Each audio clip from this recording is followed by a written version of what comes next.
I'm Jennifer Tescher, founder and CEO of the Financial Health Network. Thank you so much for joining us this week.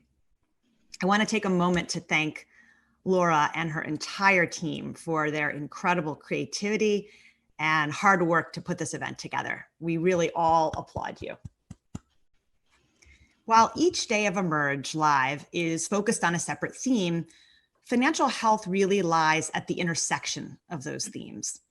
And so I'm particularly excited to launch this week with Margaret Keane, the CEO of Synchrony, who has taken an incredibly integrated approach to the way she leads her company and the way she thinks about her responsibility towards her employees. So welcome, Margaret. Thank you for joining us. Thank you so much.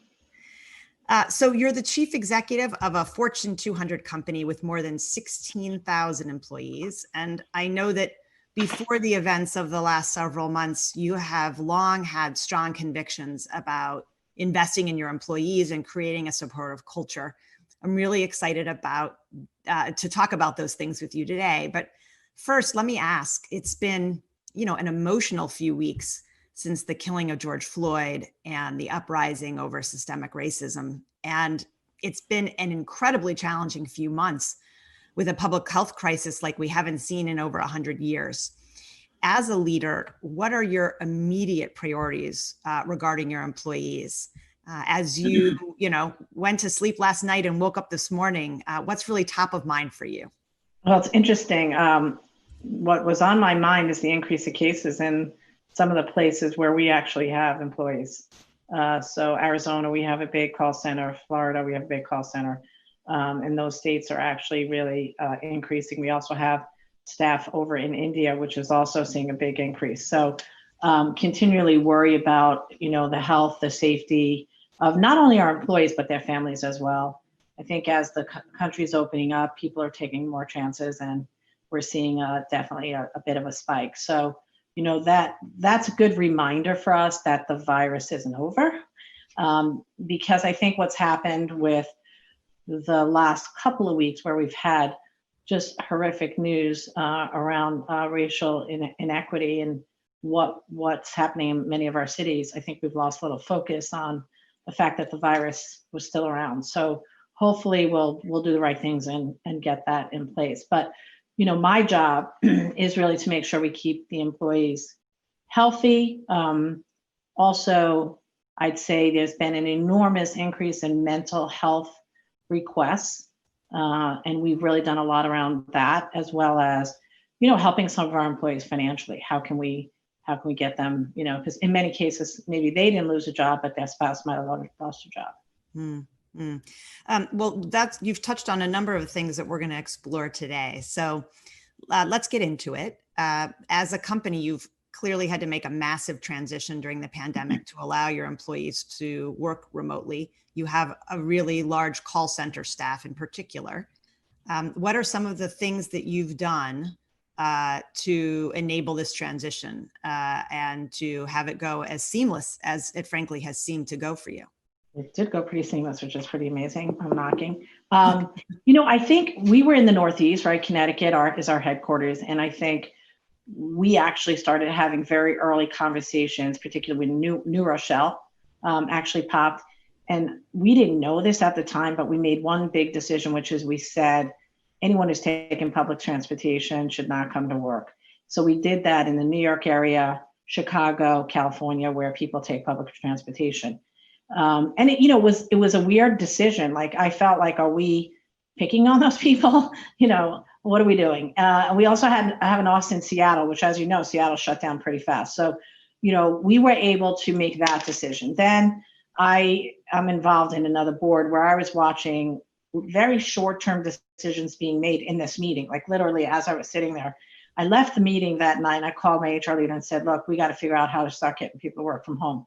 So we started with the exempt workforce, which was the easiest, right? You could take your laptop home, you go home. We then were trying to figure out what to do with the call centers. And, at first we were operating them with all the protocols that you have to have in place. We were doing temperature checks. We were having people tell us if they had the virus. We caught some people coming into the buildings with temperatures, but it quickly became clear, you can't operate a call center like that because a section of the building would get it. You'd have to shut it down. You're creating all this stress for other employees. I should say one other decision we made after the train or public transportation, we did tell people if they were high risk or they had family members who were high risk to work from home, even if at that point we didn't have the right setup for them, we just said work from home, we're going to pay you. Interestingly enough, we still had 90 people who had high risk who wanted to come to work, which was very interesting. Such dedication. But then we made the decision, okay, we're going to get everyone home. And we moved really quickly. I have to say we were lucky in that we had made all the investments in our infrastructure from a systems perspective, and we're able to give our call center reps their package, their Chromebook, to go home and work from home. And we did that. It took us probably 3 weeks, really driven mostly by some of the challenges we faced overseas in India and the Philippines, because in India, they shut down in 4 hours and didn't give many corporations advance notice. So we had to let everyone go home. And then we, over a 2-week period, actually delivered their packages to their houses. And we would do so many every day. So we got back up and running. And our goal really was to stabilize the operations for our customers, because our customers were stressed, right? They wanted to call in and make arrangements on their accounts. And we had to make sure we could pick up the phone and answer those questions. And how many employees are we talking about in the United States who are call center employees? How many people did you have to? I think it's about 6,000, a little more than 6,000, 7,000. When you started the process of working through getting people set up and making sure that they had what they needed to be able to work from home, what kinds of things did you find? I suspect it was, you found some things that you may not have expected. Yeah, we had a couple, a little more than a couple of employees who were actually housing insecure, where they weren't in the right housing situation where they could actually work from home. So we worked with United Way's 211 and actually got them set up in better housing situation to help them, be able to work. We had a number of folks who really didn't have the right IT or internet set up, so we had to help them get that set up. And the team, what we did is we obviously helped those employees who we needed to get in the right location to be able to do work. But the second was we set up like this help desk every day for a couple of hours where people could call in, and a lot of them we had to work through a couple of things, but right now everything's working and we're supporting those employees. That's great. As I said at the beginning of our discussion, you as a leader have had a really strong commitment to your employees long before the events of this year. I wonder if you might talk a little bit about your philosophy, about what you think your responsibility is, or corporate America's responsibility is to its employees. And has that changed at all over the last few months? Has your philosophy or your thinking about it changed in the light of these events? I wouldn't say it's changed. It's deepened, and I'll talk about how I think it's deepened. I think like hopefully any CEO, when you're dealing with customers, and that's what we have, a lot of people calling in, asking for help, asking for credit, wanting more credit, whatever it is. When our employees are talking to those customers, they have to feel good. They have to be in a good position. And really, we can't ask our employees to do really great customer service, collections, or whatever credit if they're not feeling like they're being paid well, getting the right support inside their own company. And so my job and my leadership team's job is to make sure people show up every day feeling good about who they are and who they work for. And then from that, you're going to get much better customer service. They can feel that through the phone, and you can feel that through the phone. So if our employees are stressed, it definitely, and in this period right now, our customers are very stressed. So if the customer is very stressed, our employees are very stressed, usually doesn't mean necessarily always a great experience. So it's really important we take care of our employee. And I think what we've done in this environment is we've actually extended it to the family. Because I think what we've learned through the pandemic and what's gone on the last few weeks is we've had to really step up and help the employees understand. People are scared. This is how I look at it. They're scared. They're nervous. What do I do? What don't I do? There's a lot of mixed information out there about what to do. We actually started a call every week with medical experts, and we thought the call would, like, we do a couple of these and that was it.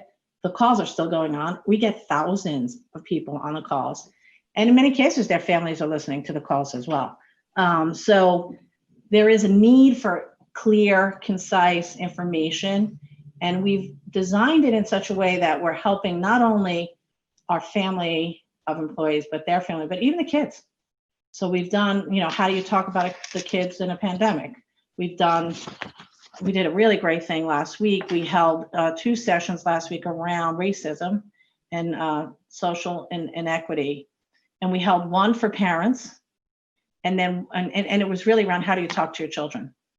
And then we did one, how do you talk to, with the children. And we had, I don't know, I heard something like almost 2,000 people on both calls. So I think less parents, but the kids, we had like 2,000 people. We recorded those sessions, so now they're available to everybody. I think as corporate citizens, because of what's going on in our country right now, both from the pandemic and all of the issues around race, there's a lot of responsibility on CEOs now to really help those employees deal with this. Yeah, I'm curious. What do you think about the government's responsibility around a social safety net versus the role of corporations? And I'm not asking it in a political way, but I'm asking it more from the perspective of, where do roles stop and start, do you think? Or should they? I think it's got a little blended in this one, right? What I would say to you is, if you start with the pandemic, I think the government took out all the tools they possibly had to kind of hopefully right-set as many people as they could. I think, corporate CEOs were hard at work, working with government and local community folks to really get things set up in their own states. There was a lot of confusion at the beginning. We didn't have equipment, PPE, all those things. And I have to say, I've been on many calls where it's just been extraordinarily impressive how the top CEOs of this country have really stepped up to make things work and move forward. And I think the government did a good job on the economic side. I think going forward, when you think about some of the broader challenges we're now dealing with, in my opinion, it's got to be everybody. It's got to be the government plays a role, corporations play a role, communities play a role, and we have to do a better job working together to get those programs in place that are going to make a real difference. And I know for a fact on 2 of the groups that I'm on, both groups are really talking about, 3 to 4 very key areas that we want to focus on as corporations to really improve people's lives. And, I think, with all the sadness around what's happened, I hope this is a pivot point for us as a nation to recognize some of the injustices, and we can come together at all levels, government, business and community, to make real change. So you mentioned 4 areas where you feel like you and your fellow CEOs are really sort of doubling down or focusing in on those. What are those? There's a lot around education, healthcare, small business. Yeah, I'm forgetting the 4th one, but helping small businesses succeed. And each one of these have multiple subcommittees underneath it that folks are kind of leaning in on. Got it. Let's now dig a little bit deeper into some of the things that you've been doing, again, not just in the last few months, but for a longer time. Talk to us a little bit about what you call Synchrony 360. What is that? What's included in that? How long have you been doing it? Yeah, it's really around a whole series of things that we've kind of put together for employees. And it started out mostly around career, where we developed these leadership programs to help people move from non-exempt into exempt roles. So hourly work is moving into more of a salaried worker. And we have 3 or 4 different programs that we launched. But then I think as we've gotten to get deeper inside of our employee base, we realized that there's a lot more to helping the employee. Career is one big piece, but then there's things like health, then there's things like mental health, And then there's things like financial wellness, because we know financial wellness is really a key to everything. If we can get our employees to really think about their financial wellness, that usually helps them mental wellness and all the things involved, right? So we've been really very focused on packaging this under Synchrony 360. So one, the tools are very accessible to our employees. We can talk about it as a set or a toolkit of things available to them and their families. We have EAP, which is our employee assistance program, which, we've seen those numbers really spike over the last couple of months, and we're making sure we're meeting those needs. We've seen a real spike in the need for more telemedicine around mental health, and people are taking advantage of that. As we've gone out and talked to people, I think, depression and anxiety are very real right now, and you can't just ignore it. And I think as companies, we've got to try to figure out how to get people to take advantage of the tools that are out there for them. And that's how we've built this whole 360 program. Let's talk about some of the various elements that you've described in a little more detail. I know in particular, over the last few years, Margaret, you have been a very loud voice on the need for reskilling and upskilling of your own employees. Frankly, even if that means that their next job is outside of your company. So talk to us a little bit about why you feel so passionately about that and how you're helping your own employees on that educational journey. Sure. There's a couple of things that we're doing. So the reason I feel I think this is important is, many of our call centers are in local communities where we may be the second or third top employer in a community. And I think as we continue to automate and see things change, over time, we're probably going to reduce the number of people we need in our call centers. And I don't want that to be that we just all of a sudden shut down our doors, because I think it really impacts the total community. We're big in giving, social types of things in those communities. Our employees volunteer for so many things. We're a real part of that community. So the first thing that we did is we changed the tuition reimbursement program. So we'll actually give you up to $20,000 a year to go to college in Synchrony. If you're a full-time employee, it's I forget the number if you're part-time, but we'll pay for your college tuition. And most of that was around, we wanted you to do business type of things, but we've actually expanded it to include healthcare and education, because these are two areas that we know are big needs inside communities. So, the way I think about it is, if we get a great employee for 4, 5, 6 years while they're going to school, and then they go off and work in our local community to give back in these ways, that's a great thing. We win, the community wins, and we're really doing the right thing for our employee. The other area that we really focused on now, we have a couple of boot camps going and piloting where we're actually training people in tech. And it's interesting, I was out before it closed down our site out in Ohio, and we had, I think it was five employees who had gone through the program, and they all got offered jobs outside of Synchrony and actually increased their salary, pretty substantially. And they were all really sad about leaving us. But I said, look, this is the beauty of this. You go out, you learn, you talk about Synchrony, maybe you could refer other people to us. We get new employees. But, as you learn more, maybe you come back. And, I think our ability to kind of provide a home for people to do that while they're working at Synchrony and then upskill is a win-win for everyone involved. It's pretty amazing when you think about it, because you're spending money to help them with their schooling, and then you're going to face the cost of the turnover when they leave. And you've given lots of good reasons for why that's still a benefit, but I just want to call out that that's real leadership. Yeah. And I think the other thing is retention, so that, if you get turnover in call center, if you could keep someone for 5, 6 years, it actually is a good thing. You get a more experienced employee. They're more dedicated to us.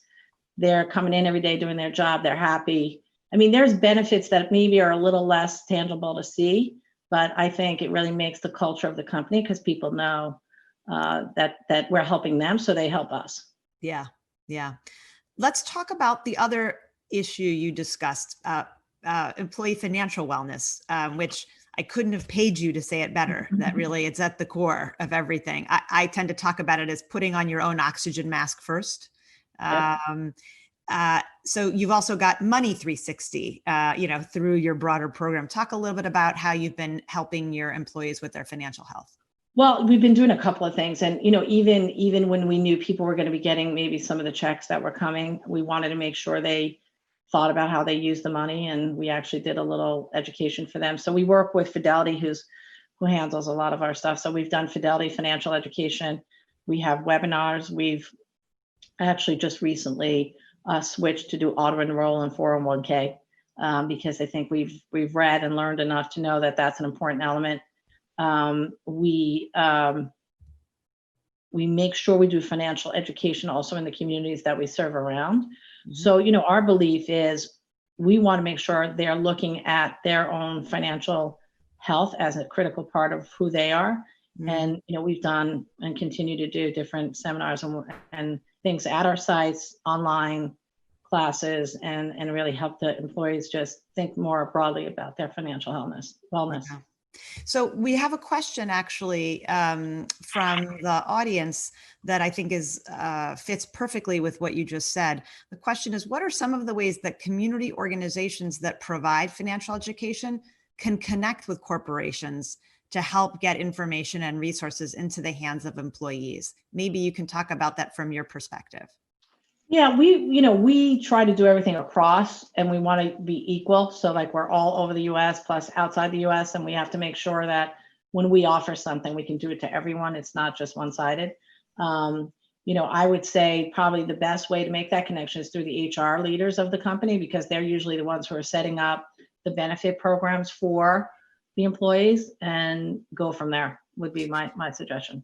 And Margaret, for the various kinds of opportunities that you offer your employees, how often is it that you're offering them directly yourselves versus working with external partners, be they local or national, to do? We work with a lot of partners. A lot. If we don't have to build it, we won't build it. I think it's really about getting the material, the information, putting it in the right content, getting it. Online is always better for us because it allows people to access it when they can. So, we work with partners all the time. Yeah. So you've touched a little bit on the health piece. And we're day 3 of this conference is all about the linkage between physical, mental, and financial health. And certainly mental health needs are skyrocketing right now, but as a CEO of a major company, health needs of your employees and the costs of that care is not a new issue. Talk to us a little bit about how you've been handling those issues with your employees. Are there additional benefits you're providing, or what is it you're doing with your existing healthcare benefit to make it as useful and cost-effective as possible? Talk to us a little bit about that. Yeah. So the first thing I'd say, this started a while back, and we had something called Health 360, which really focused on, honestly, exercise, what you ate, going to the doctor, getting your physicals, things like that. And we continue to focus on that because that's an important element, just the physical health of somebody. And it's something that we pay a lot of attention to. We're doing in some of our sites, most of our sites, we had our own gyms. And so now we're doing virtual gyms to allow people to continue to see their trainer and actually do it from home. Actually, many of them are sending out their menus of what to eat and how to eat and what are good snacks during the pandemic. So we're still doing all of that because I think that's pretty fundamental, but something we need to continue to do. I think as we got into this particular pandemic, we realized there's more that we have to do from a mental health perspective. So now we offer 10 sessions with a healthcare professional who can help you via telemedicine. So that's new. It also allows you to not only help yourself, but your family as well as you go through this. So I think that's a change. We also have been doing, as I said, the healthcare calls with doctors, the medical experts. And so I think we've shifted as this world has shifted too, where beginning we were mostly focused on COVID, but now we've had some psychologists get on a call and help our folks talk through what they're feeling now, given the combination of the two. And that's been really, really insightful, I think, for us. I wouldn't say we have all the answers yet here, but I think this is an area that is a gap in healthcare in some ways, and one that we have to do a better job making sure the resources are there for our employees to really access easily and within a reasonable cost perspective, those two things. Obviously for COVID testing, we're covering all of those things.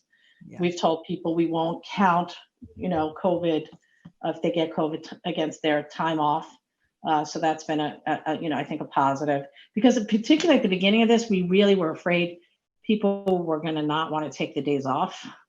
And we really just said, don't worry about it. We won't even count it in your bank. Just go home and be healthy. Yeah. No, I understand. So to do these kinds of things that we've been talking about, it's not just executing on them. It's really about creating the right culture that supports those kinds of activities. I wonder if you might talk a little bit about how you've actually created this culture. It doesn't just come from nowhere. And, what have been the biggest challenges and how have you dealt with those? Yeah. So, I think we're a purpose-led company. So I think people want to work in a purpose-led company, and we have really lived by what we call our Synchrony values and our commitments. And that's really been the foundation. We've refined them a little over the years, but not too much. It's like who we are. So like one of our values is caring. So that comes through, as a matter of fact, I was joking about this a while back when we were initially having calls with people. People were asking if they could share food with their employees during the pandemic. We're like, not that kind of caring. Keep the food to yourself. That it was like that. Or can I know we can't go to work. Can I meet up with my friends from work and have coffee? And we're like, well, we really want to recommend that. So there's a deep connection of people in the company around caring. And, I'll give you an example of something that my CIO, Carol, who has 3 kids, twins, and I think 7-year-old twins and a 9-year-old, something like that. Anyway, she and I talked a lot about the stress that women were particularly feeling through this, of trying to work full time and the kids at home, the schooling, and the fact that most places weren't going to have summer camp. So we kind of chatted. I said, I wonder if we could do a virtual summer camp. And we had this conversation, I'm not kidding you, 3 weeks ago, maybe. We kicked off the camp today. 800 kids are going to be in the camp. It's for all ages. It's all virtual. It's incredible what this team has pulled together. And that's the kind of thing that I think is amazing. Like, you talk about taking a hill. This place is more than just taking a hill. It's like you give people a little nugget, and they've built this program that's like incredible. The kids are going to earn badges along the way, and there's all types of activities for them to do. Now, a lot of the activities, by the way, we've been able to get online. It's not like we've created everything ourselves. We also gave the opportunity, because we have a lot of high school students home right now and college students who are not working. Maybe they couldn't get their summer job or whatever. So they're acting as the mentees and the mentors through this summer camp. So we've got, I think it's 80 volunteers, because we're not paying the volunteers to actually run the summer camp. So that's an example where, I think we're able to rally pretty quickly. And, what I would say is the culture is this, like, we don't second guess people when they come up with ideas, right? Like Carol said, I was like, oh, this is great. What do we think about this? And then you get out of the way and you let them do it, right? There was not one PowerPoint sent to me on what this was going to cost, who was doing it. I just got the email when I was getting ready to be launched. And that's where I think you have real impact for employees, because they feel empowered at all levels to do good things. Yeah, this has been a great conversation. We have a couple more minutes. I want to ask you one final question.